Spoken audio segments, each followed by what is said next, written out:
اعوذ باللہ من الشیطان الرجیم بسم اللہ الرحمن الرحیم ان اللہ و ملائکۃ یصلون علی النبی یا ایھا الذین آمنوا صلوا علیہ وسلموا تسلیما اللہم صل علی محمد و آل محمد بسم اللہ الرحمن الرحیم ایاک نعبد و ایاک نستعین درود پڑھیے محمد آل محمد اللہم صل علی محمد و آل محمد۔ آج جس سلسلے میں گفتگو کرنے جا رہے ہیں ہے تو وہ بہت ہی کامن، بہت ہی عام ہے، بلکہ اب تو پورا زمانہ اسی میں، معاشرہ پورا اسی میں ہو گیا، غفلت۔ یہ غفلت برتتے ہیں لوگ، یہ کیا کرتے ہیں۔ اسی طرح ایک واقعہ ملتا، اس سے شاید آپ کی زیادہ سمجھ میں آ جائے کہ بات کیا ہے۔ ایک واقعہ ملتا حضرت عیسیٰ علیہ السلام کے زمانے کا، کہ حضرت عیسیٰ علیہ السلام بیٹھے ہوئے تھے، اتنے میں ایک آدمی بہت بھاگتا ہوا، دوڑتا ہوا، ہانپتا ہوا، پسینے میں شرابور حضرت عیسیٰ کے پاس پہنچا حضرت، اور کچھ بات کرنا چاہتا تھا۔ تو حضرت عیسیٰ نے کہا آرام سے ذرا سانس لے لو، حواس اپنا درست کر لو، پھر بتاؤ۔ پھر تھوڑی دیر رکا وہ، تھوڑی دیر رکنے کے بعد جب اس کا سانس بحال ہوا، وہ ہوا، تب اس نے شروع کیا۔ کیا ہوا کہ نبی اللہ، ہم نے رات کو نہیں بلکہ صبح ہوتے ہوئے اذان کے وقت ایک میں نے خواب دیکھا ہے، کہ میں جنگل میں ہوں، ایک زوردار شیر کی دہاڑنے کی آواز آئی، تو میں نے بھاگنا شروع کیا، لیکن شیر میرے پیچھے پیچھے آتا جا رہا، کسی طرح ہٹ ہی نہیں رہا مجھ سے۔ پھر اتنا ڈر گیا، اتنا گھبرا گیا کہ میری سمجھ میں نہیں آ رہا تھا میں کیا کروں۔ بھاگتے بھاگتے ایک جگہ پہنچا تو دیکھا ایک درخت ہے جس کی جڑیں نیچے کی طرف لٹک رہی ہیں۔ میں بھاگتا ہوا گیا اور جا کے اس درخت کی شاخ کو پکڑ لیا، نیچے دیکھا تو کنواں تھا، میں نے کہا چلو نیچے کنواں، اگر شیر آ گیا کچھ ہوا تو میں کنویں میں چلا جاؤں گا، کود جاؤں گا۔ لیکن جب غور سے دیکھا تو کنویں کے اندر اژدہا، سانپ، بچھو، یہ ساری چیزیں۔ اب تو میں بہت گھبرایا کہ اب کیا کرے، اب تو اوپر شیر ہے، نیچے اژدہا ہے، کیا کیا جائے۔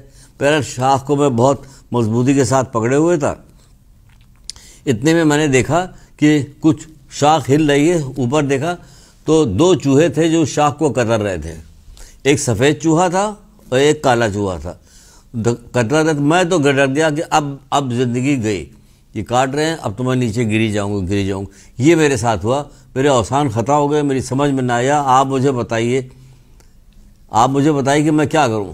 حضرت عیسیٰ سے کہنے لگا کہ آپ مجھے بتائیے کہ میں کیا، میں تو گھبرایا ہوں۔ تو حضرت عیسیٰ نے کہا جو کچھ تم نے دیکھا ہے وہ خواب نہیں، حقیقت ہے۔ جو حقیقت ہوتا ہے اسے تم لوگ خواب سمجھتے ہو، جو خواب ہوتا ہے اسے تم لوگ حقیقت سمجھتے ہو۔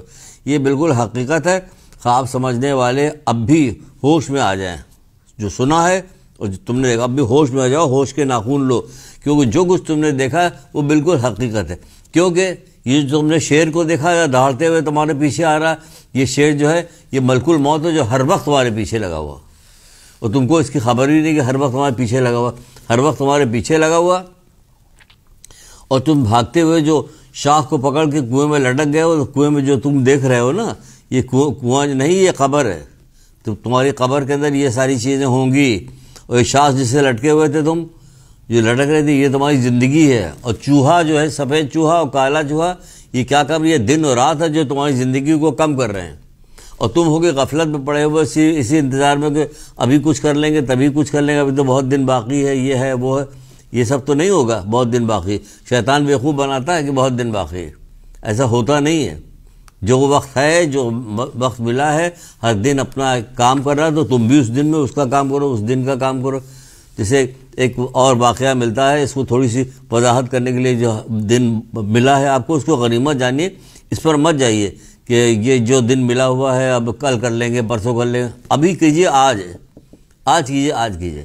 تو کیا واقعہ ملتا، ایک نیک پرہیزگار بندہ عابد تھا بیچارہ، وہ کئی 100 سال سے 200 سال سے عبادت کر رہا تھا، اور کہتا بھی تھا کہ پروردگار مجھے ذرا شیطان کو دکھا دے کہ شیطان کیسا ہے، میرے پاس نہیں آتا شیطان۔ ایک دن اچانک شیطان اس کے پاس آ گیا، ایک بوڑھا سا آدمی جھکا ہوا آیا، تو اس عابد نے پوچھا تم کون؟ کہ میں ابلیس ہوں۔ کہ اتنے دن سے تم ہمارے پاس کیوں نہیں آئے، تم ہمیں بہکانے کبھی بھی نہیں آئے؟ کہ نہیں، میں تم نے کئی بار میں نے کوشش کی تمہارے پاس آنے کی، بہکانے کی، لیکن ہر دفعہ تم کو دیکھا کہ تم عبادت میں مصروف ہو، اس قدر عبادت کر رہے ہو، تو میرا کہا تم بہک نہیں سکتے، میرے بہکانے میں بہک نہیں سکتے، اس لیے میں چلا گیا، میں نے تم کو نہیں بہکایا۔ ابھی جو آیا ہوں تمہارے بےحد شوق پہ کہ بھیج دیے. تو اب تم نے اتنی عبادت کی کہ اللہ تعالیٰ نے تمہاری 200 سال عمر بڑھا دیا ہے. اور یہ کہہ کہ غائب ہو گیا وہ. اس نے کہا ہے میری 200 سال عمر بڑھ گئی ہے تو میں ایسا کرتا ہوں کہ 100 سال تک تو میں ذرا دنیا کی لذتوں سے ہم بھی ذرا لطف اندیز ہو لیں, اور پھر اس کے بعد جو 100 سال باقی رہیں گے اس میں ہم اپنی عبادت کر لیں گے. یہی سوچ کے اس نے شروع کر دیا. یعنی شیطان اسے دھوکہ دے گیا, شروع ہو گیا, وہ دنیا میں لگ گیا.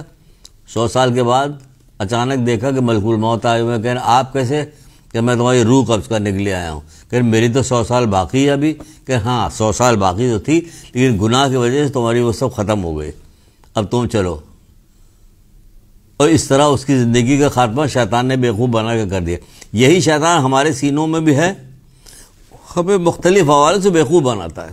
اب کر لیں گے, یہ کر لیں گے, وہ کر لیں گے, صبح کریں گے, شام کو کریں گے, اور وقت گزرتا چلا جاتا یہاں تک کہ ہمارا وقت قریب آ جاتا کہ اب جانا ہے اس دنیا سے. اور خالی ہاتھ جاتے ہیں جیسے وہ بیچارہ گیا, اسی طرح ہم بھی خالی ہیں. اسی لیے ہمارے ائمہ تارین نے ہر مقام پہ ہر جگہ ہم کو بہت زیادہ تاکید کی ہے.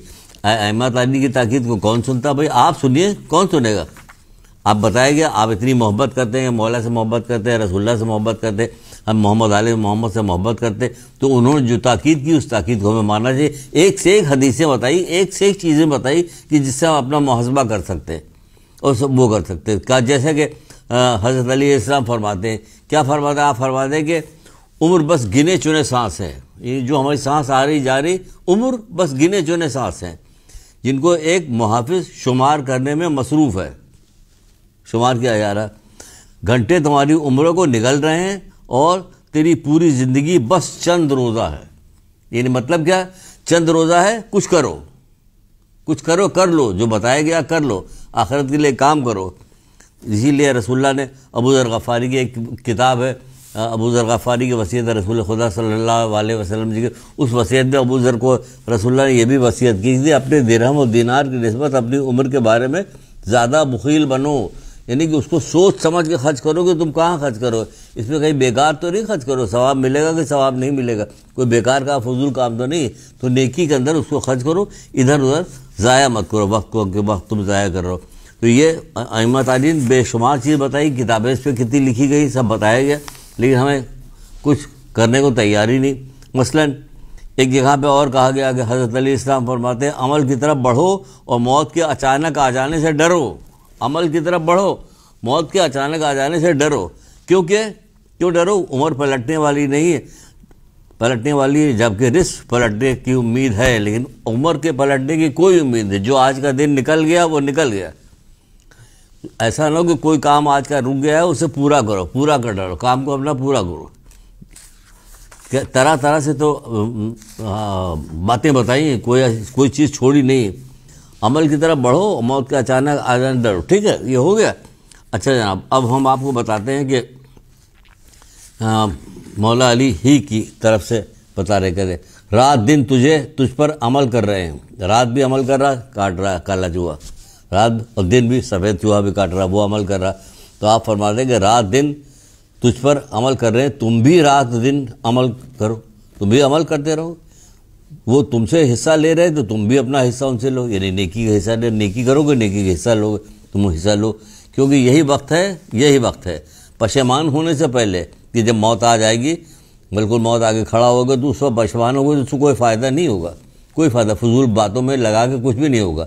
بعض روایتوں میں یہ بھی ملتا ہے کہ کہا گیا کہ جب ملک الموت آتا ہے اور ملک الموت آنے کے بعد جو روح قبض کر رہا ہوتا ہے, تو وہ کہتا, بندہ کہتا مجھے تھوڑی سی مہلت دے دو کہ میں کلمہ پڑھ لوں. تو ملک الموت کہتا تم کو ایک لمحے کی فرصت نہیں دے گے, مشرق سے مغرب تب جتنی چیزیں سب مجھے دے دو کہ تب بھی میں تمہیں مہلت دے, کیا کہ تم نے نہ جانے کتنا وقت برباد کیا. تو وہی تو یہاں سمجھا رہے ہیں, وہی یہاں سمجھا رہے ہیں کہ یہی وقت ہے پشیمان ہونے سے پہلے, انسان کے یہ کہنے سے پہلے کہ ہائے افسوس میں نے اللہ کا تقرب حاصل کرنے میں کوتاہی کی. تو کچھ کر لو, پھر اللہ کا تقرب حاصل کرنے میں کوتاہی کی تو کچھ کر لو. یہی وقت ہے, راستہ کھلا ہوا, یعنی اب زندہ ہو, سانس لے رہے ہو, راستہ کھلے ہوئے ہیں, چراغ روشن ہے, توبہ کا دروازہ بند نہیں ہوا اس سے پہلے کہ قلم خشک ہو جائے. یعنی قلم اٹھا لیا جائے, دکھائی بند ہو جاتی ہے, موت کا فرشتہ آ گیا. قلم خشک ہو جائے اور اعمال نامہ لپیٹ دیا جائے. لپیٹ گیا، میت پڑی ہوئی، اب چلو جو کچھ کیا تھا وہ کر لیا، جو رہ گیا ہے اس کو بھگتنا ہوگا. ایک درود پڑھیے محمد علیہ وسلم، اللہم صلی علی محمد وآل محمد وعجل فرجہم. اللہ تعالیٰ ہم لوگوں کو توفیق دے کہ ہم اپنا وقت ضائع نہ کریں اور عمل میں مصروف رہیں، کیونکہ یہی وقت ہے جو کچھ کرنا کر لیں، مرنے کے بعد تو کچھ بھی نہیں ہوگا.